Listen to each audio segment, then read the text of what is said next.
What if the shower you take every single day could either quietly support your circulation, your mood, and your immune system, or quietly place unnecessary stress on a body that's already working harder to regulate temperature after 60? Cold showers have become a popular trend, praised online for boosting energy, sharpening focus, and even supporting weight loss. But most of that advice is written for a general audience without much thought given to how a body over 60 responds differently to sudden cold exposure compared to a body in its 20s or 30s. So today we're going to walk through exactly what happens inside your body when you take a cold shower every day after 60, which specific effects are genuinely well supported, which claims are overstated, who should be especially cautious, and how to approach cold exposure in a way that works with your body rather than against it. Before we begin, remember this video is for education only. If you have heart disease, uncontrolled high blood pressure, a history of stroke, or any circulatory condition, please speak with your doctor before starting a daily cold shower habit, since sudden cold exposure places a genuine, measurable demand on your cardiovascular system. Now let's begin. Most people ask, are cold showers good for you? But that is actually too simple a question because the honest answer depends heavily on your age, your current cardiovascular health, and how you approach the practice. The better question is, what specifically happens inside a body that is 60 or older when it's suddenly exposed to cold water? And does that response support health or place unnecessary strain on systems that are already working a little differently than they did decades earlier? Because a cold shower is not simply a refreshing sensation. It triggers a genuine, measurable physiological cascade throughout your body, and after 60, several of the systems involved in that cascade have changed in ways that matter for this specific conversation. Here is why age changes this equation so meaningfully. Your cardiovascular system's response to sudden cold involves rapid blood vessel constriction, followed by a rebound of blood vessel opening once you warm back up, a process that places a genuine, brief demand on your heart and blood vessels. Blood vessels naturally lose some of their flexibility with age, meaning that same rapid constriction and rebound cycle may place somewhat more strain on less flexible vessels compared to the more elastic vessels of a younger body. Additionally, adults over 60 are considerably more likely to have some degree of underlying cardiovascular change, whether diagnosed high blood pressure, early atherosclerosis, or simply blood vessels that don't respond quite as smoothly as they once did, even without a formal diagnosis. This doesn't mean cold showers are automatically dangerous after 60. It means the response deserves a more individualized, careful approach than the blanket advice you'll often find online. Think of your cardiovascular system's response to cold water like a rubber band being suddenly stretched. A fresh, flexible rubber band can handle a quick, firm stretch and snap right back into shape without issue, doing this repeatedly without much wear. But a rubber band that has sat in a drawer for years, becoming slightly stiffer and less elastic over time, might handle that same sudden stretch just fine most of the time, but it's more likely to feel strained by a particularly forceful or sudden pull, and it benefits from being warmed up and eased into flexibility rather than stretched abruptly from a completely cold, rigid state. Your blood vessels after 60 are somewhat like that second rubber band. Still capable, still functional, but benefiting from a more gradual, thoughtful approach rather than the most extreme, sudden version of cold exposure. Let's start with the first thing that happens when cold water hits your skin, and it involves your blood vessels directly. Cold exposure triggers an immediate, reflexive constriction of the blood vessels near your skin surface, a process your body uses to reduce heat loss and preserve your core body temperature. This constriction redirects blood flow away from your extremities and skin toward your core organs in a protective response that happens within seconds. For adults with healthy, flexible blood vessels, this constriction and the subsequent rebound dilation once you warm up again can actually serve as a form of vascular exercise, training your blood vessels to respond and adapt more efficiently over repeated exposure, somewhat similar to how regular physical exercise trains your muscles. However, for adults with stiffer, less responsive blood vessels or existing high blood pressure, this same constriction can produce a more pronounced, temporary spike in blood pressure, which is precisely why this practice deserves more caution and a more gradual approach for anyone managing cardiovascular concerns. The second thing that happens involves your heart rate and breathing, specifically what's often called the cold shock response. When cold water first hits your body, particularly your chest and upper body, most people experience an involuntary gasp reflex, followed by rapid, shallow breathing and a noticeable increase in heart rate, all part of your body's immediate stress response to sudden cold. This response tends to be most pronounced during the first 10 to 20 seconds of cold exposure and typically settles somewhat as your body adjusts. For most healthy adults, this brief spike in heart rate and breathing rate is a normal, manageable physiological response. However, for adults with underlying heart conditions, this sudden increase in cardiac demand, combined with the blood vessel constriction happening simultaneously, represents a genuine, measurable stress on the heart, which is exactly why doctors recommend particular caution for anyone with diagnosed heart disease or arrhythmia. The third thing that happens involves your nervous system and stress hormones, specifically a release of norepinephrine, a hormone and neurotransmitter associated with alertness and focus. Multiple studies have found that cold water exposure triggers a significant, measurable increase in norepinephrine levels, which is one of the primary mechanisms behind the alertness and mood-lifting effects many people report after cold showers.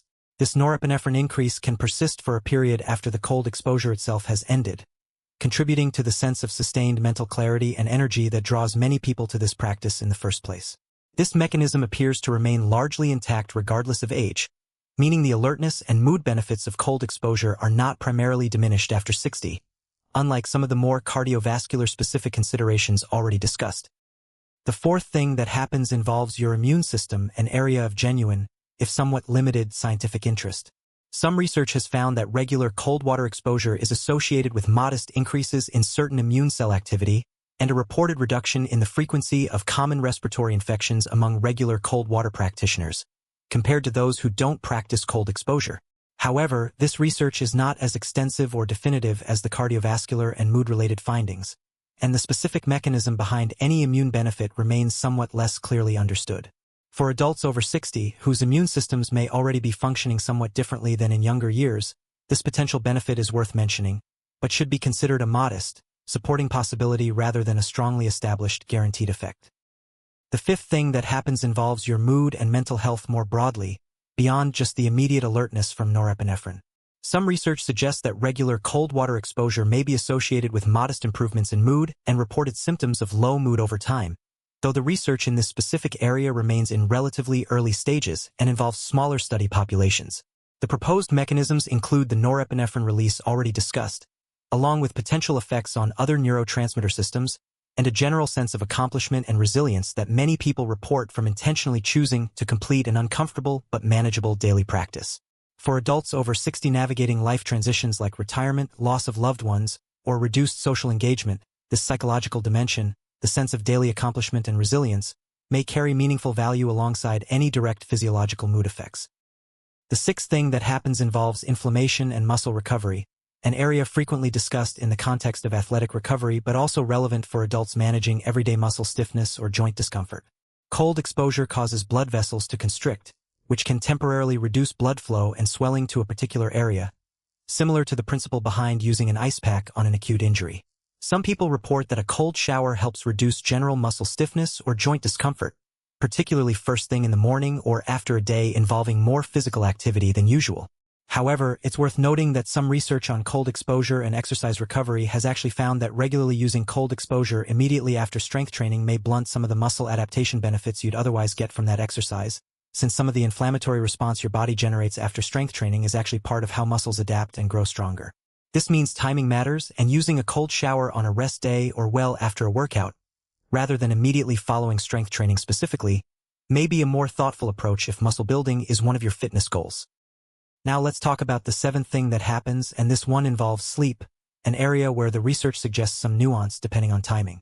Cold exposure earlier in the day tends to align well with the alertness and norepinephrine release already discussed, supporting daytime energy and focus. However, cold showers taken very close to bedtime may actually work against sleep for some people, since the alertness and stress hormone response cold exposure triggers run somewhat counter to the calmer, parasympathetic state your body needs to transition into sleep. For this reason, many people find that a cold shower earlier in the day, ideally in the morning, works better for supporting both alertness during the day and quality sleep at night, compared to cold exposure in the evening close to bedtime. Now let's talk about the eighth and final consideration, and this one involves the practical matter of how gradually you introduce this practice, which matters considerably more after 60 than it might for a younger adult simply trying a trend. Jumping directly into a fully cold shower from the very first attempt, particularly for someone with any degree of underlying cardiovascular concern, represents the most abrupt possible version of this practice and carries the highest relative risk.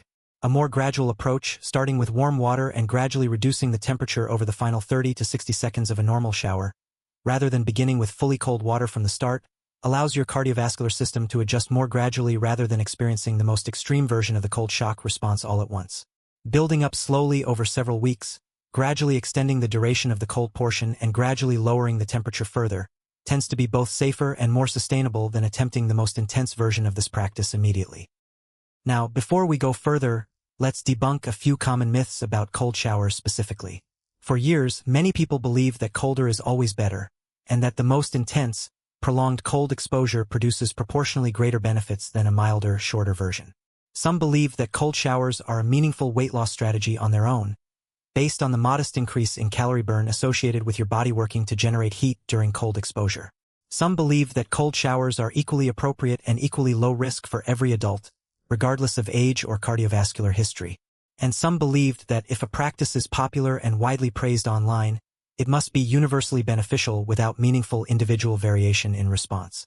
But when we look at the actual physiological mechanisms and the specific research involved, the picture becomes considerably more individualized. The real questions are not simply, is this trending, or does it sound impressive? The better questions are, what is my current cardiovascular health, and have I discussed this practice with my doctor if I have any relevant history? Am I introducing this gradually, or attempting the most extreme version immediately? Am I paying attention to how my body actually responds, rather than pushing through concerning symptoms because a routine is supposed to be uncomfortable? The calorie burn from cold exposure, for context, tends to be quite modest, generally not significant enough to serve as a meaningful weight loss strategy on its own, though it may offer a small, supporting contribution alongside more substantial lifestyle factors like diet and regular movement. Now let's build a simple, practical approach for anyone over 60 interested in trying this practice safely. First, and most importantly, if you have any diagnosed heart condition, uncontrolled high blood pressure, or a history of stroke, have a direct conversation with your doctor before starting, since this determines whether the practice is appropriate for you at all.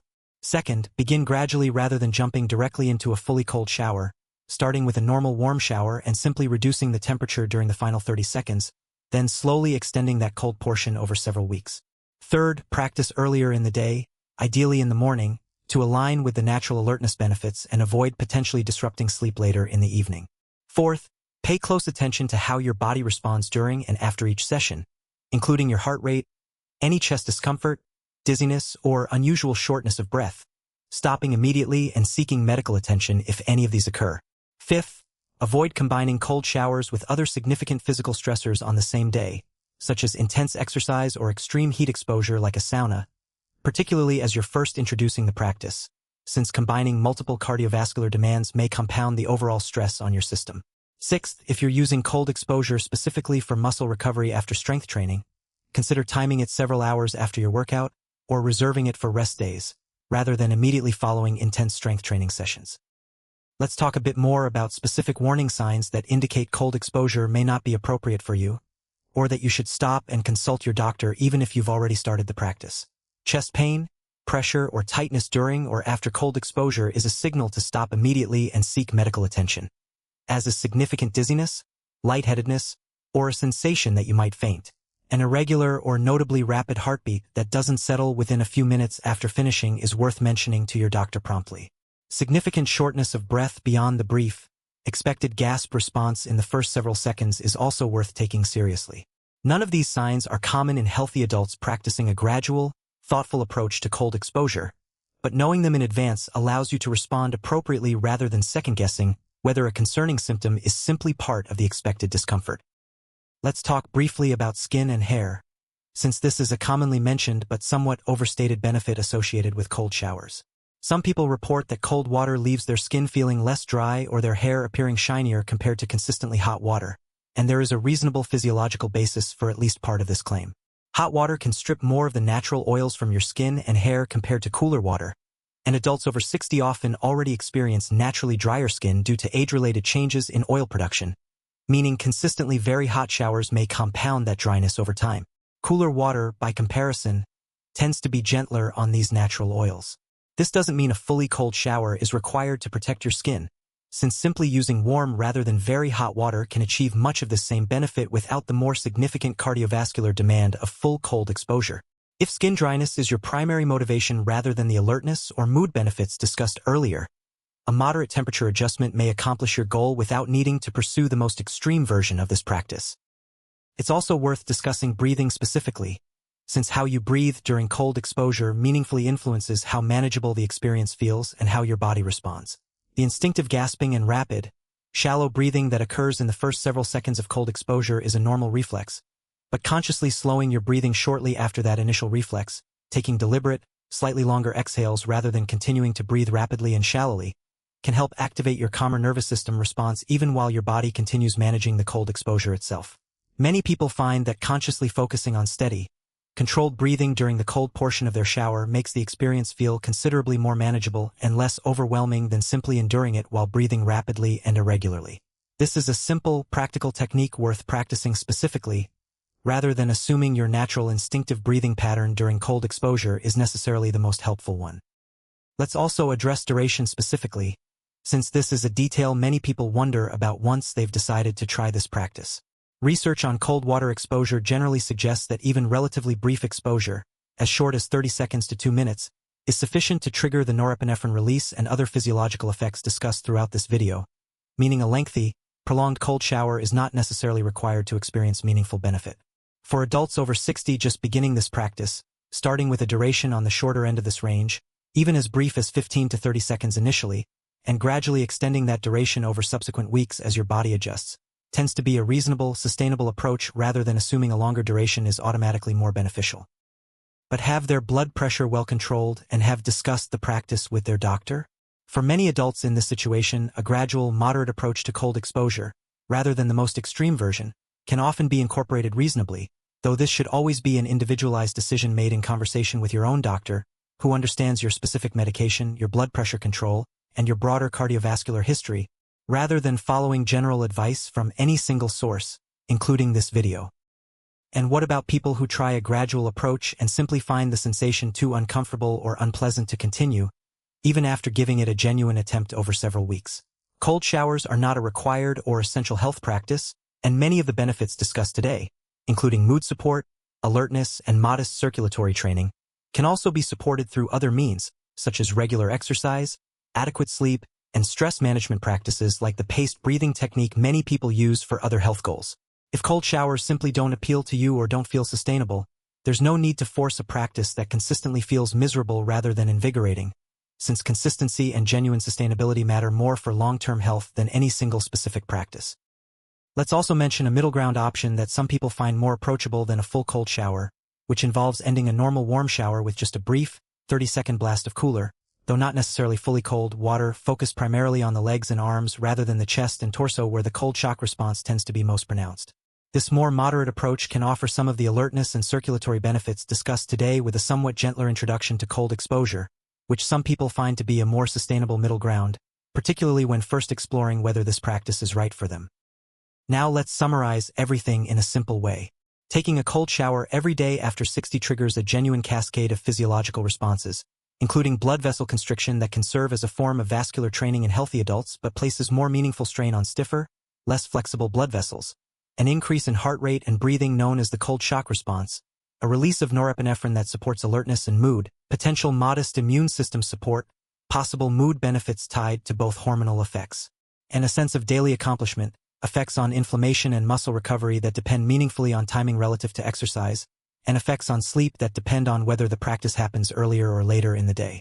For adults over 60 without significant cardiovascular concerns, a gradual, thoughtful introduction to this practice, starting mild and building slowly, tends to offer these benefits with meaningfully lower risk than jumping directly into the most extreme version of cold exposure. For adults with diagnosed heart conditions, uncontrolled blood pressure, or a history of stroke, this practice requires a direct conversation with your doctor before beginning, since the same cardiovascular demand that may offer training benefits to a healthy system can represent genuine risk to a system already managing significant strain. But remember, cold showers are one optional tool among many, not an essential requirement for healthy aging.